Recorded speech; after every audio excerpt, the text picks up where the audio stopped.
Dobrý deň, v tomto videu vám ukážem, ako prebieha vyplňanie kreditovaných testov vo Pharma Academy. Keď sa prihlásite do svojho účtu, priamo na hlavnom menu, druhé tlačidlo zhora sú kreditované testy. Keď na neho kliknete, zobrazí sa vám zoznam aktuálne kreditovaných testov. Ako vidíte, tento, ktorý máme momentálne k dispozícii, je na tému alergická a nealergická rhinosinusitída a je zameraný na prácu s pacientom v lekárni. Je akreditovaný pre farmaceutov aj laborantov a je k dispozícii do 10. apríla. Keď si ho otvoríte, dostanete sa k ďalším informáciám o teste a to je popis testu, kde si môžete prečítať, ako bol test robený a na čo sa zameriava.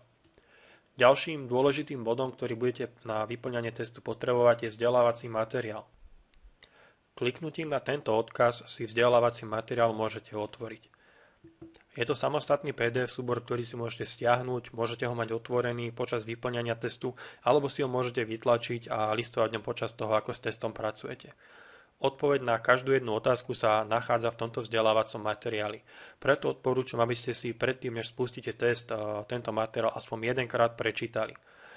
Nie je to len hora odborných informácií, ale bol robený tak, aby ste v tomto materiáli našli odpovede na každodenné situácie z lekárne, aby naozaj dokázal ovplyvniť vašu prácu s pacientom v lekárni.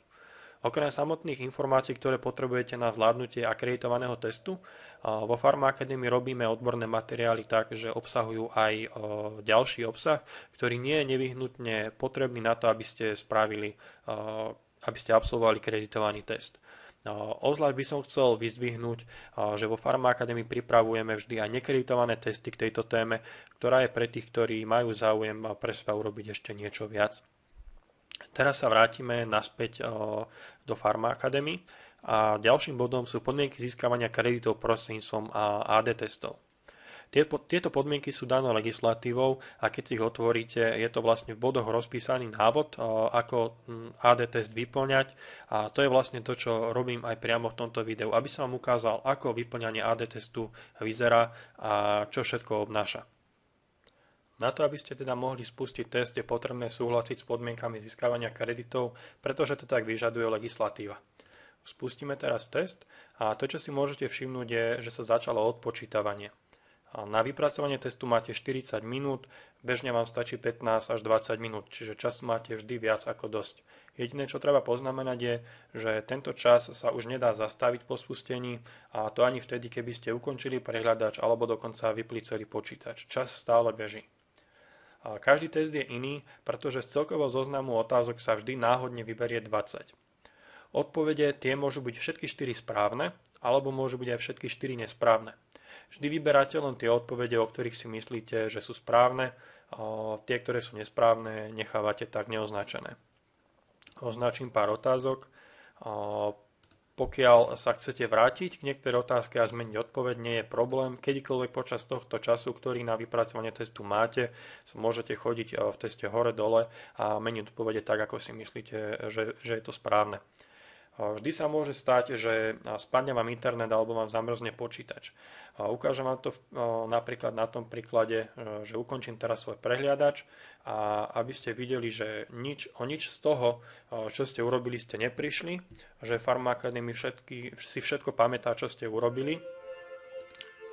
Spustím Pharma Academy, prihlásim sa a vidíte, že ak ste si všimli, kedy som test ukončoval, že čas bežal aj vtedy, keď bol prehliadač vypnutý a ako vidíte, možnosti sú tu označené.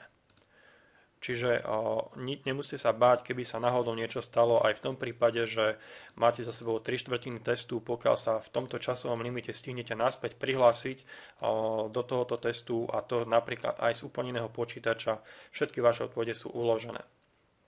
Keď teda ste so svojimi odpovediami spokojní, na 20. otázke sa zrazu objaví červené tlačidlo Dokončiť test.